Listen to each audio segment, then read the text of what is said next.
Coming up on the Omaha News, see how one UNO group is trying to spread awareness and raise money for their community. Then see how a social media trend is causing an uptick in car thefts. Later, see how one man is building a high school band from scratch.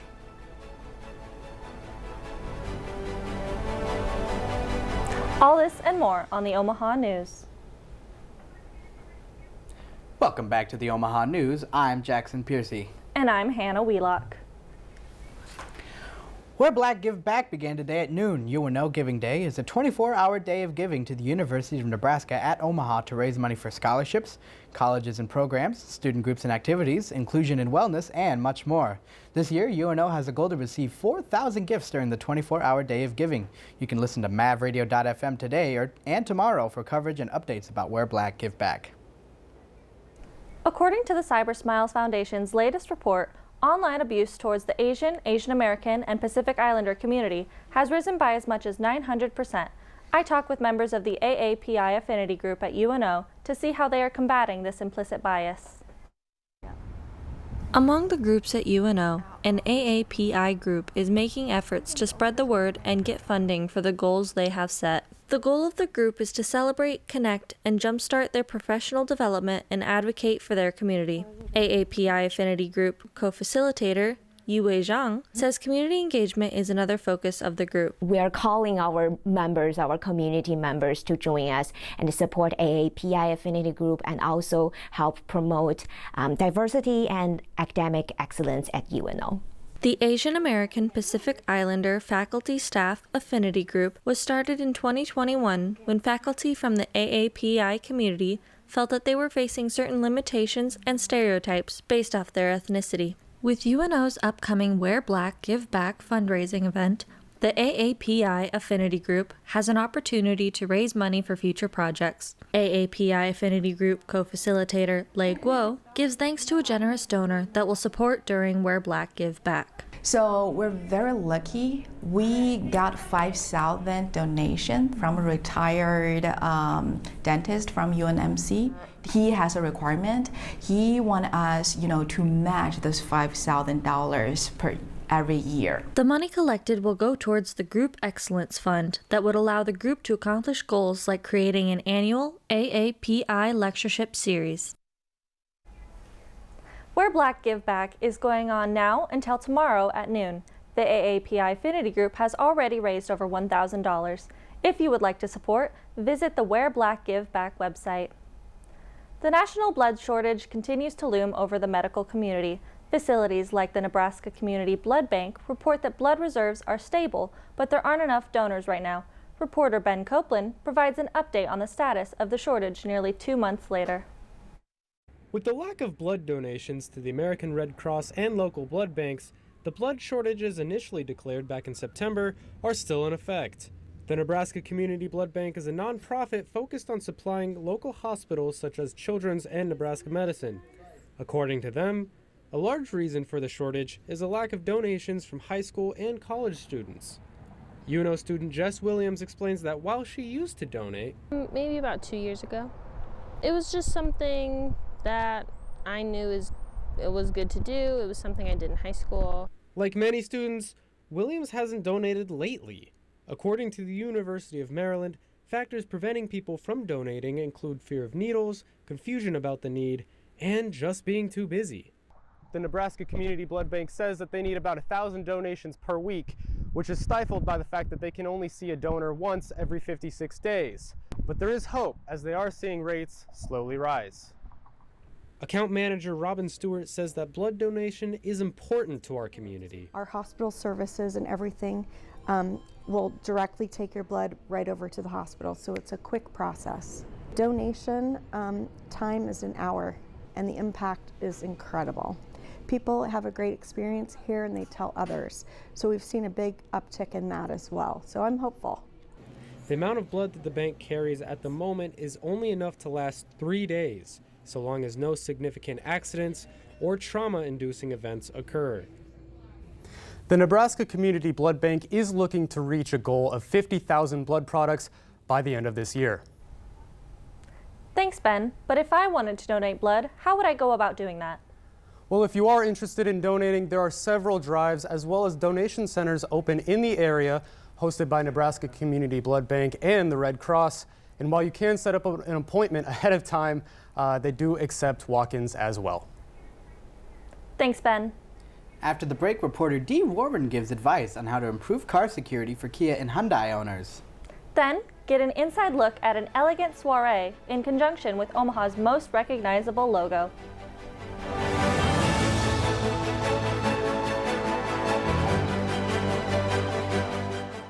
The University of Nebraska at Omaha's bookstore is home to more than books. The UNO bookstore accommodates all students' needs with phone and laptop repairs at the iFix UNO station or free residence hall delivery. The bookstore, located in the Milevale Student Center, is full of Maverick merchandise. Find sweatshirts for chilly Nebraska days or cozy UNO mugs for every coffee fix. Shop anytime at unobookstore.com.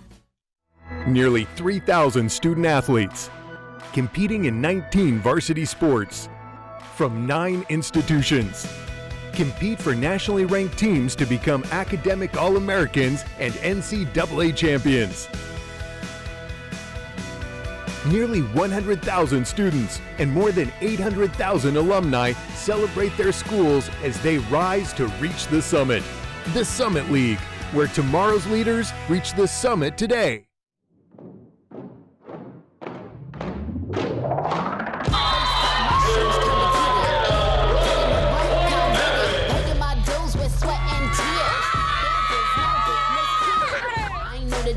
I'm a veteran with my battle scars like a letterman's. I done crawled through the mud full speed, so I Coming wouldn't underestimate me.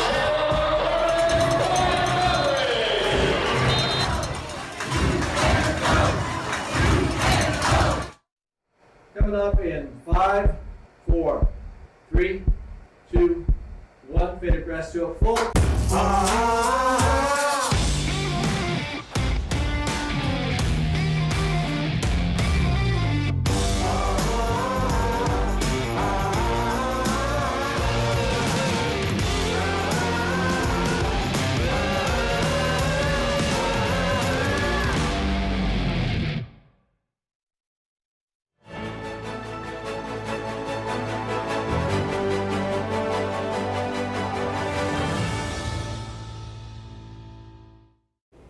Omaha police say that a social media trend is the cause of a recent uptick in vehicle theft, specifically for Kia and Hyundai owners. Reporter Dee Warren investigates these incidents in the Omaha area. The Kia boys will steal your car for clout, says The Verge. The recent TikTok trend of stealing specific models of Kias and Hyundais has led to the local and nationwide rise in car thefts over the last few years. And according to the Omaha police, it's mostly teens committing the crimes, and all they've been using are screwdrivers and USB cables. They started with a charger piece like this. According to Alex Heiss from B Street Collisions, their consultant agency sees these Kia-related incidents regularly. On average, at any given location, we see probably anywhere from 5 to 7, and we have about 5 to 7 locations around Omaha. So you do the math, that's about 35 a week. UNO Public Safety Patrol Sergeant Greg Barrios says that owners of Kia and Hyundai vehicles should take appropriate precautions. Definitely stress purchasing the club, if you can get hands on a club for your car. Also making sure you park your car in a well-lit area. Don't leave valuables in your car that are easily seen that might entice somebody. The recent uptick in Kia break-ins and thefts over the last year and a half in the Omaha area have risen alarm amongst Kia distributors, owners, and insurance agencies both locally and nationwide. Local Kia owners like Delaney Thomas expressed their frustration. I definitely think Kia has a responsibility to their customers to provide safe cars that have anti-theft protection. Authorities say Kia owners with models from 2015 to 2021 equipped with traditional key ignition starters are the primary targets in this trend. We reached out to H&H Kia in Omaha. However, they could not comment on the current string of events. Both Kia and Hyundai have implemented anti-theft security software on later models of their vehicles. However, owners of earlier models will have to go to dealerships and pay a $170 fee for installation plus service costs. And as a Kia owner myself, who was recently a victim of the Kia Boys, this is frustrating on behalf of all owners of these vehicles. Hopefully, manufacturers will be able to help owners moving forward in the future. Back to you in the studio. Thank you, Dee. Omaha business people dressed up to partake in offerings from the Best of Omaha award winners and nominees. Reporter Andrew Kaslaika visits the soiree that honored the award winners in question. Business owners and representatives came together for the Best of Omaha soiree. The gathering included drinks as well as many forms of entertainment on top of the announcements of the 2024 award winners. Omaha Magazine graphic designer Nikki Robinson says the well-recognized logo has been around for quite some time. The logo is so powerful for people to see that logo and recognize it and then right away know that that's the Best of Omaha. Robinson says Best of Omaha vets the emails used to vote for the award, and owner of Lastovica Masonry, Jared Lastovica, says it can be a huge help to his business. I mean, people know that if you win Best of Omaha, like, you didn't just get there overnight. You did good work in the city. You did what you said you were going to do. According to Best Business Awards, award-winning small businesses like Lastovica Masonry can see a 63% increase in income. While Omaha Magazine has won awards for their proprietary voting system, there are 393 categories and 3 places for each category. This means there are nearly 1,200 opportunities for businesses to be able to use the logo. According to Business.com, awards like this don't only improve credibility for small businesses, as they can also play a large role in boosting employee morale. For the Omaha News, I'm Andrew Kaslaika. The contest started in 1992 with 56 categories and 100,000 physical ballots. Registration for 2024 voting is open now. Coming up, see how one UNO student prepares to start a new tradition for UNO organization. Then later, see what Veterans Day means to those who served.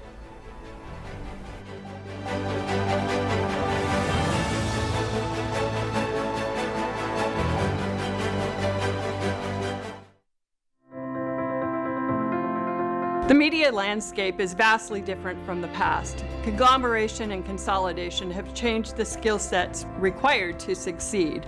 Journalists must not only know how to conduct research, interview, and write stories, but they also have to know how to shoot and edit the stories they tell. Likewise, creative media professionals must know how to interview, research, and write the stories they shoot and edit. In the School of Communication, we require students to gain experience and proficiencies employers are seeking. The 2 hardest mediated genres to produce are live sports and newscasts. Thus, once our students are taught the basics, they are given opportunities to improve the abilities at these genres. Capstones 1 and 2 feature the culmination of skill sets. Once students produce the Omaha News, they can use it in their demo reel to show their skills. From here, students can go anywhere. I never thought I'd be standing in the clouds looking down on the ancient ruins of the Incan Empire. I never thought I'd live among the street artists in Valparaiso. I never thought I'd make friends that would last a lifetime. Adventure's out there, and as Mavericks, it's up to us to find it. Stop thinking, start doing. Visit educationabroad.unomaha.edu.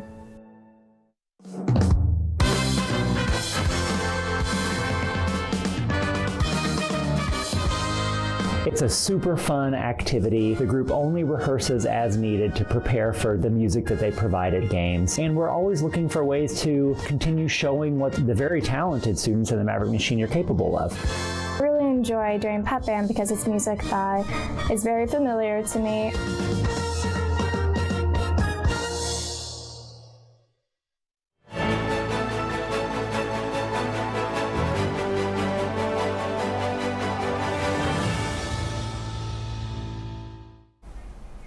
As Veterans Day approaches this Saturday, November 11th, reporter Peyton Hollebeck interviews Omaha's veterans to gain insight into what this holiday signifies to them. Veterans Day honors all military personnel past and present. The holiday is more than remembering fallen soldiers, it's about what it means to be a veteran. For academic advisor Brian Richardson, he says it means having a forever family.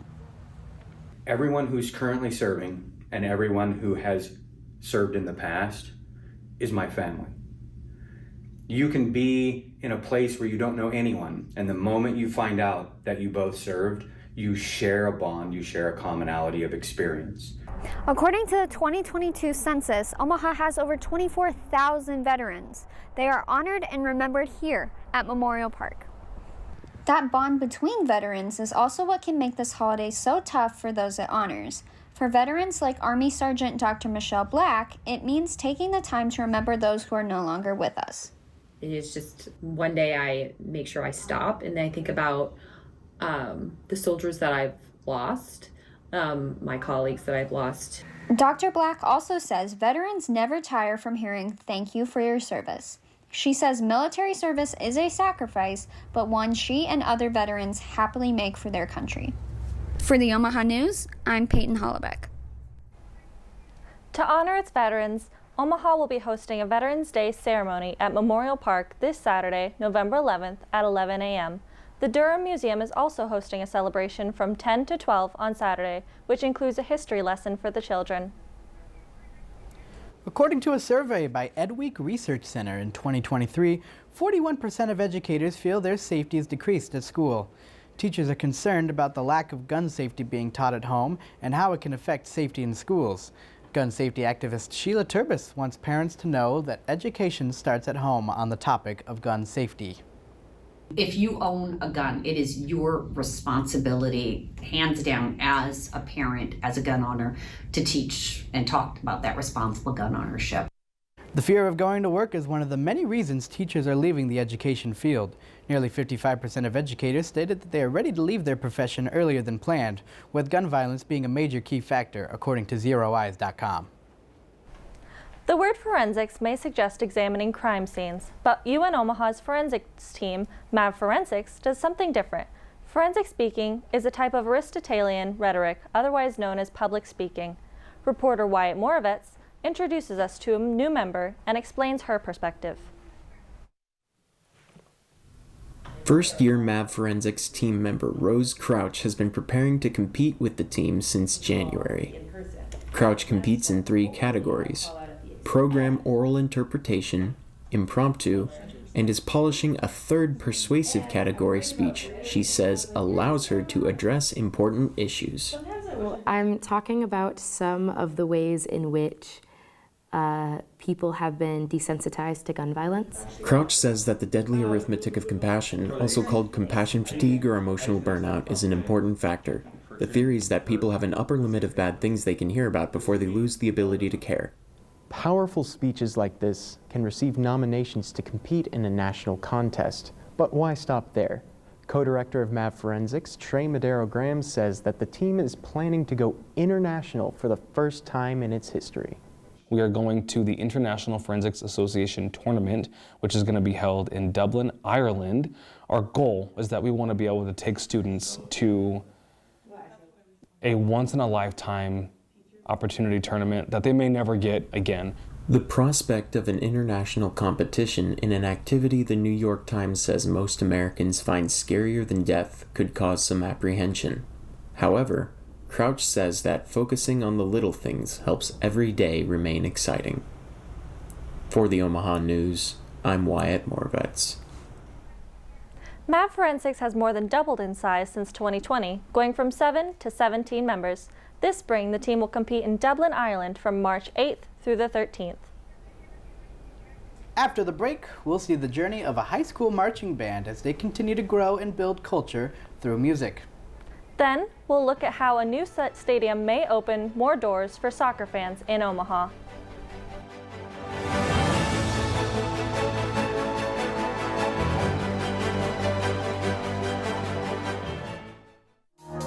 IT is so broad that it's not just coding. It can be applied in so many different ways in different areas. Technology impacts a lot of different things, a lot of different people, and if you can truly put yourself in their shoes and trying to solve that problem, just understanding that why is truly important. UNO is one of those places where you can come and really get involved in whatever you want. I ended up taking a bioinformatics class, and I ended up with an MD PhD. I can do both the research and I can help people. I chose the College of IS&T because it was my dream to become a data manager, and this college fits the best. They're really the best people to be teaching the classes because they know and have worked in the field. There's always a people factor, and getting people that are interested in your development is key to your success.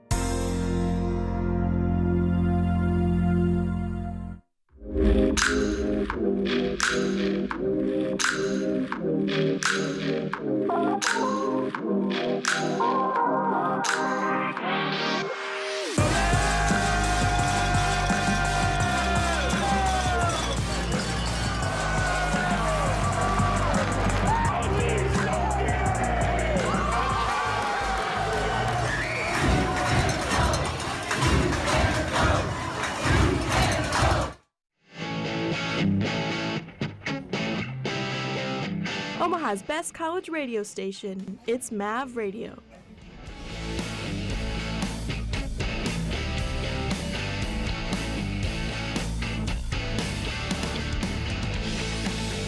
To listen, just go online to mavradio.fm.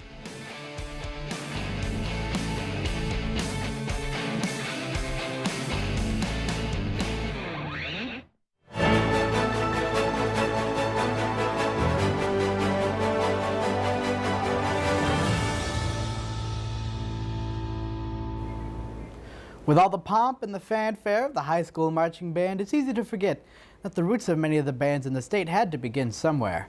I take us to the origin of Omaha's newest band at Westview High.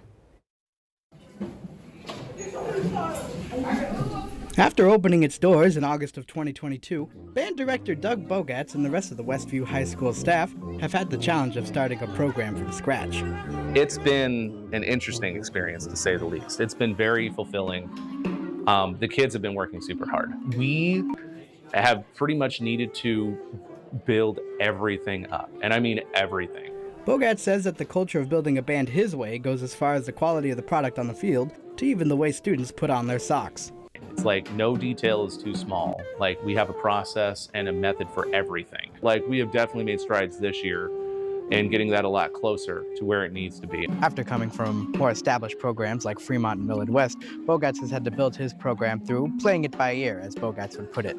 And the students will be the first to tell you that they're all the better for it. Saxophonist Will Cameron has seen the band start out at slightly more than 20 members in the first year to around 50 in this current iteration. Still small in terms of Omaha schools. State champion marching band Millard West having in excess of over 100 members. It's amazing. Since we have such a small band, it's only like 40 people on a good day. We're all super close. Like, we all know everything about each other, which can be a good thing. It can be a bad thing. Wins captain Morgan Blackstone knows that camaraderie can't be built without reaching out to new students, and extracurriculars like Westview's band camp stand as an opportunity to bridge those gaps. Like, it was the same, like 10 of us maybe that were like always together, and like then it was mostly the freshmen that were kind of just like, and so we'd have to, make sure we incorporate them in. While building the culture is something that's new for everyone in the building, Bogatz says that it's made everyone involved adaptable and agreeable.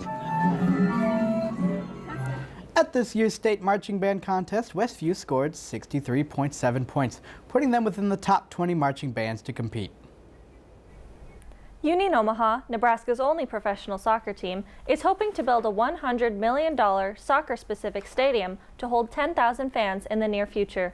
Reporter Aiden Baba gives us the implication of a new stadium. Union Omaha's current stadium, Warner Park, located in Papillion, is actually a baseball stadium and one they share with the Omaha Storm Chasers. Union Omaha midfielder J.P. Scarce says sharing a field has been a challenge for the Owls. Sometimes we have to go train at a different facility on turf and stuff, and it's just not ideal for us. In the midst of the Storm Chasers baseball season, the soccer team has even used UNO's Caniglia Field for their home games. Scarce says the transformation of the baseball diamond to a soccer pitch has even impacted him in games.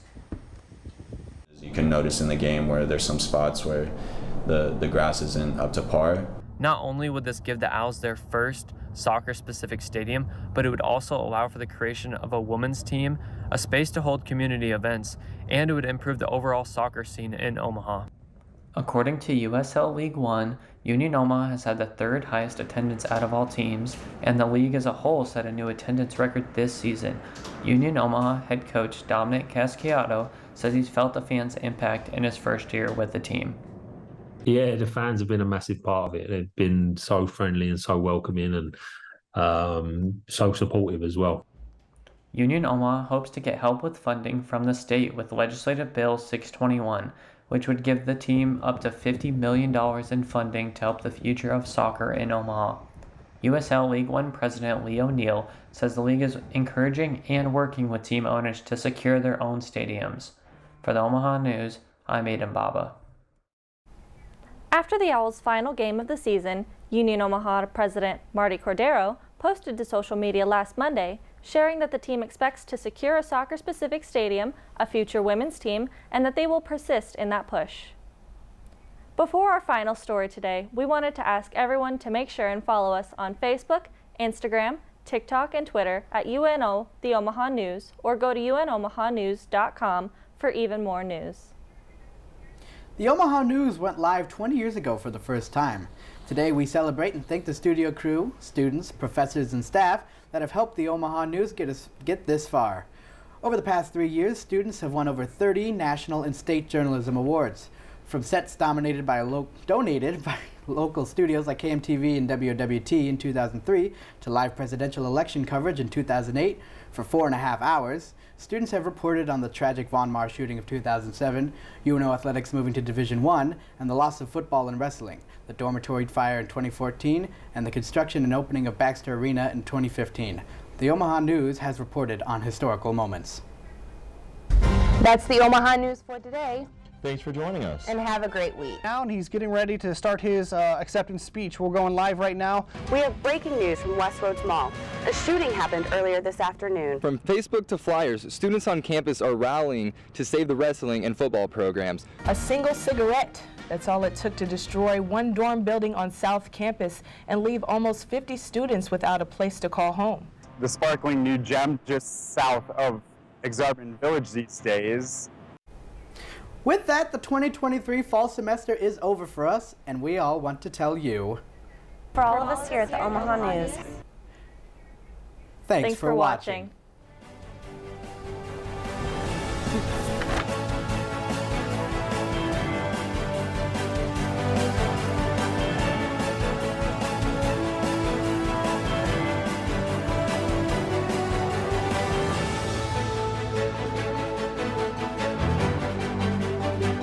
For me, it's about understanding the process of communication and what we learn through that process. So something that you'll find within the School of Communication graduate program is that there is such a rich field of expertise. I can think of no other discipline where we spend so much time focusing on not just one side of the conversation, but all sides of the conversation. Not only do you get to work closely with other graduate students that come from all different walks of life, but you get to learn from graduate faculty that take those perspectives and help you grow yourself in a way that teaches you to be an academic, but also lets you be you in a really unique way. I chose UNL very specifically, not just because I live here, I'm proud to represent here, but because I thought their program offered strengths that I didn't see in other programs.